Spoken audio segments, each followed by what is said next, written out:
Hi గారు, వారితో పాటు దాము బాలాజీ గారు సీనియర్ జర్నలిస్ట్ ఉన్నారు. వారితో ఒకసారి మాట్లాడదాం. సార్ నమస్కారం. సార్ పాస్టర్ అజయ్ అరెస్ట్ అయ్యారు కదా, ఇప్పుడు అరెస్ట్కి సంబంధించి ఒక న్యూస్ బయటకు వచ్చింది సార్. అంటే పోలీసులు ఇతన్ని రక్షించడానికే అరెస్ట్ చేశారు. అంటే శ్రీరామనవమి రోజున ఇతను శ్రీరాముని గురించి ఎన్నో అనుచిత వ్యాఖ్యలు చేశారు కదా, ఈ రోజున మరి హిందువులు ఇతని మీద దాడి చేసే అవకాశం ఉందన్న ఒక దాంతో పోలీసులు అరెస్ట్ చేశారు అని చెప్పేసి కూడా వార్త వచ్చింది సార్. మరి వార్తల్లో నిజముందా, యాంగిల్ కనిపిస్తుందా సార్? మనకిప్పుడు వస్తున్న నమ్మకమైన సోర్సెస్ నుంచి వస్తున్న వార్త ఏమంటే అజయ్ని కిడ్నాప్ కాదు, అది పోలీసులే తీసుకెళ్లారు అనేది అయితే కన్ఫామ్ అయింది. అయితే పోలీసులు అతన్ని ఎందుకు తీసుకెళ్లారు అనే దగ్గర ఇప్పటి వరకు కన్ఫ్యూజన్ ఉంది. ఎందుకంటే ఇతని మీద ఇప్పటి వరకు నాకు తెలిసి 2 ఎఫ్ఐఆర్ నమోదైనాయి. ఒకటి Tukaram gate, 2 Uppal police station. Uppal police స్టేషన్లో రవీందర్ రెడ్డి, కట్టెగుమ్మల రవీందర్ రెడ్డి అనే ఆయన ఇచ్చాడు. ఆయన ఎవరంటే హైందవ సంఘాల ఐక్యవేదిక Hindu joint action committee, JAC అంటారు, దాని అధ్యక్షుడు. ఆయన కంప్లైంట్ ఇచ్చాడు. ఆయన ఏం కంప్లైంట్ ఇచ్చాడంటే ఇతను సిగ్నేచర్ స్టూడియోస్ అనే ఒక ఛానల్లో హిందువులను అవమానిస్తూ వీడియోలు చేశాడు. ముఖ్యంగా నాకు ఆరాధ్య దేవుడైన శ్రీరామచంద్రుడిని కించపరుస్తూ వీడియోలు చేశారు. అందువల్ల ఇతని మీద ఆ ఛానల్ మీద మీరు బిఎన్ఎస్ చట్టం 298, 299, 300 కింద చర్యలు తీసుకోగలరని ఆయన ఇచ్చాడు. దాంతో వీళ్ళు ఎఫ్ఐఆర్ నమోదు చేశారు. ఎఫ్ఐఆర్లో మాడిశెట్టి ఎర్రప్ప, ఈయన అసలు పేరు, అలియాస్ అజయ్ బాబు, వీళ్ళ నాన్న సన్నాఫ్ కోటయ్య, సరోజనపురం, దమ్మున్నపేట, భద్రాద్రి కొత్తగూడెం జిల్లా, దమ్మున్నపేట మండలం. ఈ డీటెయిల్స్ అంతా కూడా ఎఫ్ఐఆర్లో ఉన్నాయి. ఎఫ్ఐఆర్లో ఈయన మీద 2 సెక్షన్లు పెట్టారు. 299 బిఎన్ఎస్ అంటే ఇతర మతాలని అవమానిస్తూ వీడియోలు పెట్టడం, కానీ డెలిబరేట్గా, డెలిబరేట్గా ఇతర మతాలని కించపరచడం అనే యాంగిల్లో ఈయన మీద పెట్టారు. ఇది కాగ్నిజబుల్ అండ్ నాన్ బెయిలబుల్. దీని కింద 3 ఏళ్ళ వరకు జైలు శిక్ష పడే అవకాశం ఉంది, ఫైన్ కూడా వేసే అవకాశం ఉంది. దాంతోపాటు IT act, information technology act 2000లో వచ్చింది. 2008లో అమెండ్మెంట్ జరిగింది. దాని ప్రకారం ఇతని మీద సెక్షన్ 66 అంటే సోషల్ మీడియా దుర్వినియోగం అనే యాంగిల్ కింద ఇతని మీద పెట్టారు. ఈ నేపథ్యంలో ఇతన్ని నిన్న అర్ధరాత్రి తీసుకెళ్లారు. అయితే అందరూ ఏమనుకున్నారంటే, ఇప్పుడు కేఏ పాల్ వీళ్ళందరూ కూడా మాట్లాడారు, దీని మీద స్పందించారు. ఎందుకంటే ఆల్రెడీ ప్రవీణ్ని మృతి పట్ల ఒక గందరగోళ ఉద్రేక పరిస్థితి నెలకొన్న కాంటెక్స్ట్లో అజయ్ ఆల్రెడీ అనౌన్స్ చేశాడు, ప్రవీణ్ తర్వాత నన్నే చంపబోతున్నారు, ప్రవీణ్ది కూడా హత్యే. ఇట్లాగా శివశక్తి ఛానల్ కరుణాకర్ సుగుణ అనే అతను, తర్వాత రాధా మనోహర్ దాస్, వీళ్ళిద్దరే చంపించారని కూడా అజయ్ ఆరోపించాడు. నెక్స్ట్ నన్నే టార్గెట్ చేస్తున్నారు, నాకు బీజేపీ వాళ్ళు అనేక మంది మెసేజ్లు పెడుతున్నారు, నేను చంపేస్తామని అని అజయ్ కూడా అన్నాడు. అలాగే ఇంకొంతమంది మీద కూడా కేసులు పెడుతున్నారు. కేఏ పాల్ మీద పెట్టబోతున్నారు. ఆల్రెడీ హర్ష కుమార్ మీద కేసులు పెట్టారు. 196, 197 బిఎన్ఎస్ కింద ఆల్రెడీ ఆయన మీద కేసు పెట్టారు. అట్లాగే విజయ్ రెడ్డి అనే ఒక పాస్టర్ని చంపాలనుకుంటున్నారు. ఇవన్నీ కూడా ఈయన మాట్లాడాడు. జూపిడి ప్రభాకర్ వీళ్ళందరి మీద కూడా కేసులు పెడతానని అజయ్ మాట్లాడాడు. సో ఈ నేపథ్యంలో అజయ్ మీద ఒక హిందూ సంఘాల అయితే ఒకటి ఇస్తే, రెండవది తుకారాం గేట్లో ఇచ్చింది మాత్రం క్రిస్టియనే, ఆరోగ్యస్వామి జోసఫ్ అని, ఆయన అక్కడ కేసు పెట్టాడు. ఆయన వీడియో నేను చూశాను. ఆయన ఎందుకు పెట్టాడంటే, ఇతను క్రైస్తవ విగ్రహాలను ధ్వంసం చేస్తానంటున్నాడు, మా క్రైస్తవుల మీద దాడి చేసే అవకాశం ఉంది, ఇతను పిచ్చిపట్టిన వాళ్ళలాగా ప్రవర్తిస్తున్నారు, హిందువుల మీద హిందూ దేవుళ్ళని కించపరుస్తూ మాట్లాడుతున్నారు, అందుకని నేను ఆయన మీద కంప్లైంట్ ఇచ్చాను అని ఈ ఆరోగ్యస్వామి తుకారాం గేట్ పోలీస్ స్టేషన్లో కంప్లైంట్ ఇచ్చారు. దానికి సంబంధించి కూడా ఎఫ్ఐఆర్ నమోదైంది.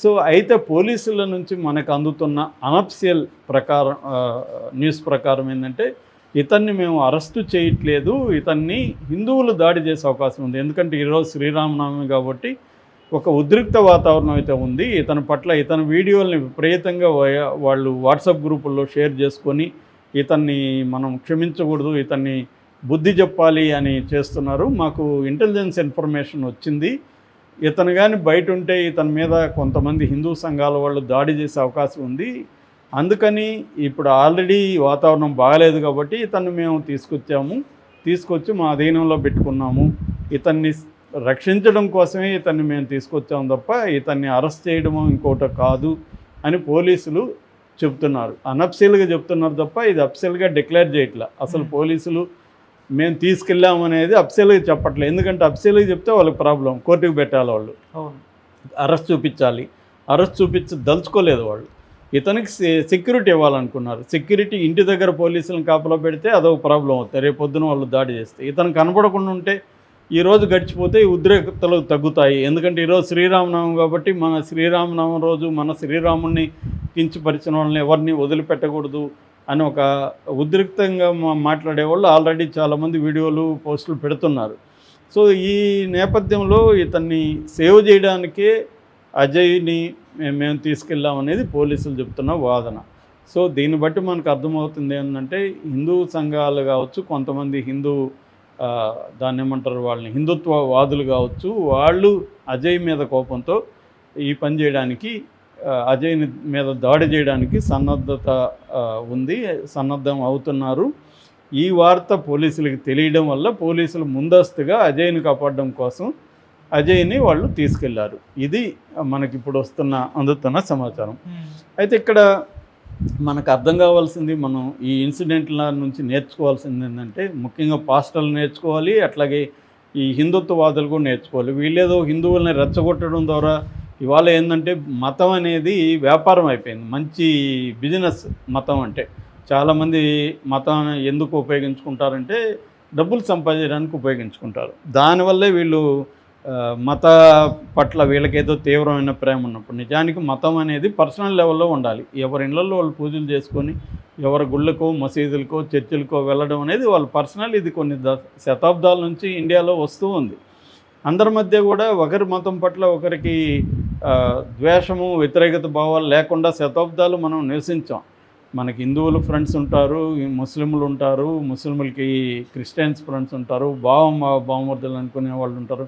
ఆ మధ్య మేము ఒక విలేజ్ మీద కొంత రీసెర్చ్ చేయడానికి వెళ్తే అక్కడ ఒకప్పుడు 30 ముస్లింల ఫ్యామిలీలు ఉన్నాయి. వాళ్ళందరూ కూడా అక్కడున్న హిందువులు ముస్లింలంతా కూడా వరుసలు పెట్టి పిలుచుకుంటారు. బావానో, పెదనాన్ననో, చిన్నాన్న ఇలా పిలుచుకుంటారు. బయట నుంచి చూసే వాళ్ళకి వీళ్ళు బంధువులేమో అనుకుంటాం. అలాంటి ఒక అమికబుల్ రిలేషన్షిప్స్ ఉంటాయి. ఆర్ఎస్ఎస్, బీజేపీ రంగంలోకి దిగి, ముఖ్యంగా బీజేపీ రాజకీయంగా ముస్లింలని హిందువులకి ఒక థ్రెట్గా, ఒక విలన్గా చూపించి తమ పబ్బం గడుపుకోవడానికి రంగంలోకి దిగింది. నిజానికి వాళ్ళకి హిందూ మతం పట్ల బీజేపీకి ఏం ప్రేమ లేదు. హిందూ మతాన్ని తమ అధికారానికి ఉపయోగించుకోవడానికే వాళ్ళు ప్లాన్ చేసుకొని ఈ ముస్లింలని ఒక విలన్స్గా చూపించడం, అదొక థ్రెట్గా చూపించడం. నిజమైన సమస్యలు ఏంటి? బేసిక్ మామూలుగా మనకి 3 రకాల నీడ్స్ ఉంటాయి. Living needs, livelihood needs, life style needs. Living needs అంటే కూడుగుడు గుడ్డ. లైవ్లీహుడ్ నీడ్స్ అంటే తెలిసిందే, ఈ కూడుగుడు గుడ్డ కోసం, సంపాదన కోసం మనకి ఏదైనా లైవ్లీహుడ్డో జాబో కావాలి. ఇవి కదా ప్రొవైడ్ చేయాలి. ఇవి చేయడం మానేసి ఈ మనుషులకు కావాల్సింది ఇవి. మనుషులకు శత్రువులు ఎవరు? నాకు శత్రువు నా ఆకలే నాకు పెద్ద శత్రువు, కానీ నాకు ఒక ముస్లిము, ఒక క్రిస్టియన్ పెద్ద శత్రువు కాదు. నా పేదరికమే నాకు పెద్ద శత్రువు. దీన్ని అటాక్ చేయకుండా బీజేపీ ఏం చేస్తుందంటే ఒక ఫేక్ ఎనిమీని క్రియేట్ చేసి ఆ ఎనిమీ నుంచి నన్ను రక్షిస్తున్నట్టుగా డ్రామాలు ఆడుతుంది. ఇది బీజేపీ ఒకటే కాదు, ఇంటర్నేషనల్గా అమెరికా కూడా సేమ్ డ్రామా. అమెరికాకి కోల్డ్ వార్ పోయి రష్యా పోయినాక ముస్లింలని అమెరికా ఒక విలన్గా క్రియేట్ చేసి ప్రపంచవ్యాప్తంగా ఆ ముస్లింల నుంచి అమెరికన్స్ని రక్షిస్తున్నట్టుగా డ్రామాలు ఆడుతూ చేస్తుంది. అందుకని క్రియేటింగ్ అని ఎనిమీ అనే హంటింగ్టన్ కూడా చెప్పాడు, నీకు ఎనిమీ లేనప్పుడు ఒక ఎనిమీని క్రియేట్ చేయాలి నువ్వు, లేకపోతే ప్రజలు నీ కంట్రోల్లో ఉండరు అని చెప్పి. ఇప్పుడు మనకు అందుకనే మనం హిందూ ముస్లింలుగా కొట్టుకుంటూ మన అసలు సమస్యల్ని పక్కదారి పట్టాం. మనం కొట్లాడాల్సింది మనకు ఉద్యోగాలు రావాలని, లైవ్లీహుడ్ రావాలని, మనకు కూడుగుడ్డ ప్రొవైడ్ చేయాలని, మనకి వైద్యం సరిగా అందాలని, ఎడ్యుకేషన్ ఫ్రీగా ఇవ్వాలని, ఇది కదా కొట్లాడాలి. ఇవి వదిలేసి మనం పాస్టర్ల మీద హిందువుల మీద పాస్టర్లు, ఈ ఒక ఫేక్ దీంట్లోకి వచ్చేసాం. అది రోజు రోజుకి సోషల్ మీడియా వచ్చినాక పెరుగుతుంది. అందుకని పాస్టర్లు కానీ హిందూ మతవాదులు కానీ సంయమనం, టాలరెన్స్ అనేది పెంచుకోవాలి.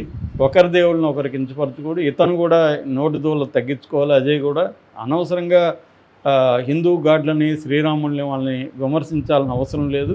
ఇతని మతాన్ని గురించి ఇతను ప్రచారం చేసుకోవచ్చు, కానీ ఇతనికి ఇట్లా ఇప్పుడు ఏమవుతుందంటే ప్రవీణ్ కానీ ఇతను ఇలాంటి వాళ్ళు 3 రకాల ఎనిమీస్ని క్రియేట్ చేసుకుంటున్నారు. ఒకరు హిందుత్వవాదులు, ఒకరు